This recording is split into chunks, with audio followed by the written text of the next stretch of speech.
ఈ వీడియో మీకు కనిపించిందంటే యాదృచ్ఛికంగా కాదు, అది శివుని యొక్క ఆజ్ఞ.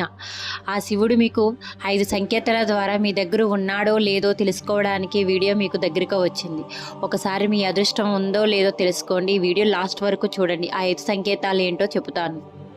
ఈ ప్రపంచంలో కోట్లాది మంది శివభక్తులు ఉండవచ్చు, కానీ శివుని అనుగ్రహం నేరుగా లభించే అదృష్టవంతులు కొందరే ఉంటారు.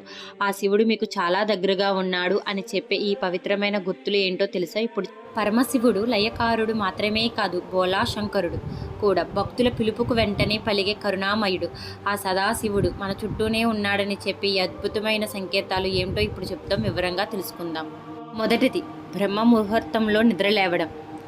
మీకు ఎలాంటి అలారం లేకుండానే ప్రతిరోజు తెల్లవారుజామున 3 గంటల నుండి 5 గంటల మధ్య మేలుకో వస్తుందా? ఇది చాలా సాధారణమైన విషయం కాదు. ఈ సమయాన్ని శివముహూర్తం అని కూడా అంటారు. మీ మనసు ప్రశాంతంగా ఉండి ఆ సమయంలో శివస్మరణ చేయాలని అనిపిస్తే ఆ పరమేశ్వరుని శక్తి మిమ్మల్ని మేల్కొల్పుతుందని అర్థం. కలలో పవిత్రమైన సంకేతాలు. మీ కలలో తరచుగా శివలింగం, పవిత్రమైన నదులు, త్రిశూలం, డమురుకం లేదా పాము కనిపించడం శివుని అనుగ్రహానికి అతిపెద్ద సంకేతం.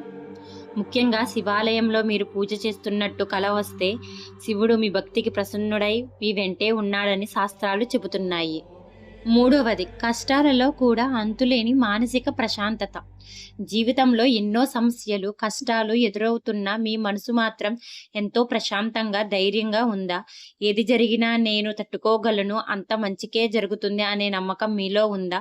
అయితే మీ వెనుక ఆ మహాదేవుడు ఉన్నాడనే దానికి ఇది నిదర్శనం. ఆయనే మీకు ఆ గుండె ధైర్యాన్ని ఇస్తున్నారు. ఇంకా 4వ సంకేతం, ప్రకృతిలో శివతత్వం కనిపించడం. మీరు బయటికి వెళ్ళినప్పుడు లేదా ధ్యానంలో ఉన్నప్పుడు అకస్మాత్తుగా బిల్వపత్రం మీ ముందు పడటం, ఎక్కడి నుంచో విభూతి లేదా ధూపం సువాసన రావడం, లేదా మీ చుట్టూ నెమలి ఈకలు, నంది పదే పదే కనిపించడం, ఇవన్నీ శివశక్తులు మీ చుట్టూనే ఉన్నాయని చెప్పే ప్రకృతి సంకేతాలు. ఇంకా చివరిది, ఇతరులకు సహాయం చేయాలనే తపన. శివుడు అంటేనే త్యాగానికి ప్రతిరూపం. హలాహలాన్ని మింగి లోకాన్ని రక్షించిన వాడు శివయ్య.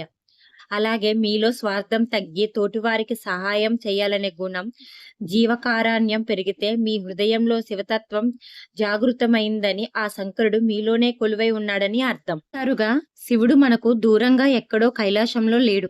మన నమ్మకంలో, మన శ్వాసలో, మన ఆలోచనలోనే ఉన్నాడు. ఈ సంకేతాలలో కనీసం 1 లేదా 2 మీకు ఎదురైనా మీరు చాలా అదృష్టవంతులు.